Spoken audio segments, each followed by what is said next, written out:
现在不是走到哪里都是吃喝，不知道你们是不是？反正我是。然后我这段时间就是走到哪里，我们这边的人哦，就是走到哪里就是去串门，人家第一就是端那些果子出来给你们吃，然后就吃饭的时候桌上也是有各种美食，有炒的，有蒸的，有油炸的，各种的。然后吃了就是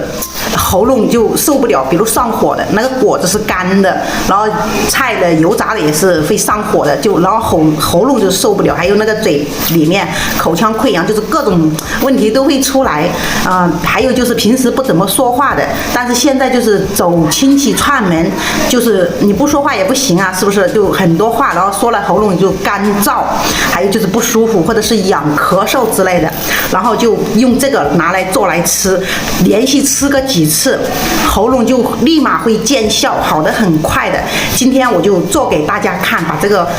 买来的橙子丢在盆里面，然后在上面抹上一点盐，把这个盐就这样子搓，因为这个橙子有些是会打上蜡在上面的，就这样搓洗，把这个蜡给它搓洗下来，边冲洗边搓，这样就洗得很干净的。然后再把这个上面切一点下来，就切一个盖子一样的把它切下来，切好再把它装到碗里面。然后就是你那个碗装一个一个也行，装在一起也可以，在这个上面这样子撒上盐，撒在这个切的口子上面，再把切下来的皮再这样子给它盖回去，像这样子都给它盖住就可以。然后再放蒸锅上面，水开给它蒸20分钟，蒸得越久效果就越好。时间到了就可以打开给它拿出来了，拿出来放凉就可以吃了。盐蒸橙子就好了，就这样给它挖，把里面挖出来，这样挖出来直接这样子吃。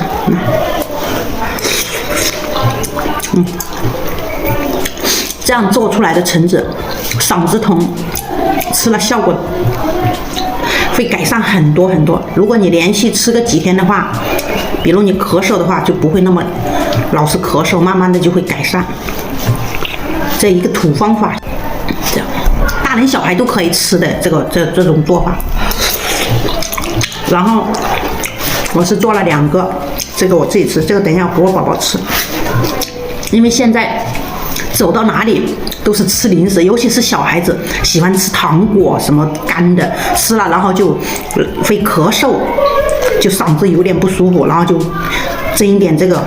吃了就会改善好多。等一下这个就尤其是这里面的汤，